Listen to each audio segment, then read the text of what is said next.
Ну, Диас, приходится за тебя всю работу выполнять.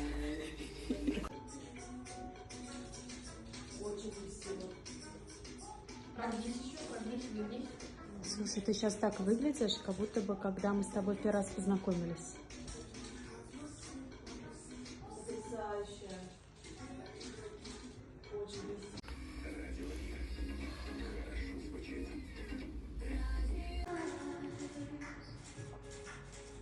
Boyun жетмейді. Знаете мое слабое место? А ты знаешь, не в росте счастье.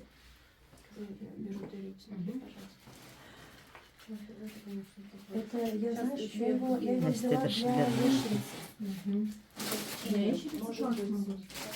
Біз уже жаңа сезонға әзірленеміз.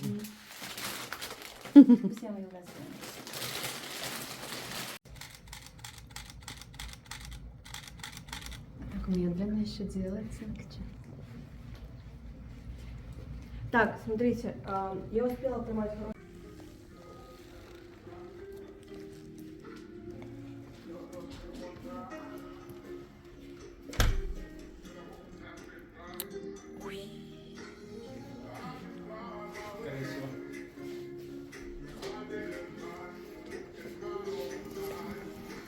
Голову есть. Смотрим сюда, поворачиваем голову. Ага.